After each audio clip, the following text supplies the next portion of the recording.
The third golden ticket was found by Augustus Gloop, a food enthusiast. His 3 meals a day consisted solely of chocolates, and he eventually stumbled upon a golden ticket. During an interview, he couldn't resist the urge to continue eating chocolates. The fourth golden ticket was discovered by a blonde girl named Veruca Salt. Being competitive was her trademark. She had to be the best in everything she did, just like the hundreds of trophies displayed in her living room. Within just 3 days of the announcement, 4 golden tickets had already found their owners. Now, only the last one remained. This left Charlie Bucket, a boy from the slums, feeling extremely disappointed. He knew his family was poor, with 9 people crammed into a 5-square-meter wooden house. Sometimes, they couldn't even stretch their legs while sleeping. The only source of income was his father, who was merely an assembly line worker at a toothpaste factory. Looking at the chocolate factory not far from the skylight, Charlie felt a complex mix of emotions. At this moment, Grandpa Joe secretly called Charlie over and took out his life savings of 80 years, amounting to $5. It was all Grandpa Joe had, and he hoped Charlie would give it a try. Perhaps luck would be on his side. Before long, Charlie bought a chocolate bar. The grandfather and grandson each held one end of the wrapper, closed their eyes, and silently prayed for God's blessing. Unfortunately, this chocolate bar didn't contain a golden ticket. Having no money also meant not even having a chance to unwrap chocolates. However, just as Charlie was walking home dejectedly, he suddenly spotted $10 on the ground. After looking around and seeing no owner, he immediately rushed into a shop and bought a chocolate bar. When he opened it, there was indeed a golden ticket inside. Charlie found it hard to believe. At this moment, a bald man nearby noticed and eagerly approached, offering to buy the ticket from Charlie at a high price. That's enough of that. Leave the kid alone. Don't let anyone have it.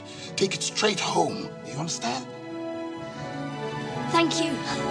Charlie had never been so thrilled. He ran home excitedly. When Grandpa Joe saw the golden ticket, he actually leaped out of bed and started dancing joyfully. This scene was akin to a medical miracle. However, Charlie, who had always dreamed of entering the factory, suddenly didn't want to go anymore because someone was willing to pay $500 or even more for this ticket. I bet someone else would pay more. We need the money more than we need the chocolate.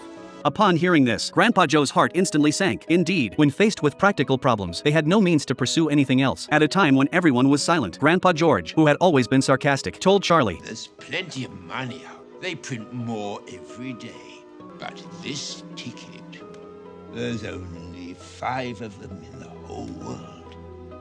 And that's all there's ever going to be. A dummy would give this up for something as common as money. Are you a dummy? No, sir. Then get that mud off you. Got a factory to go to."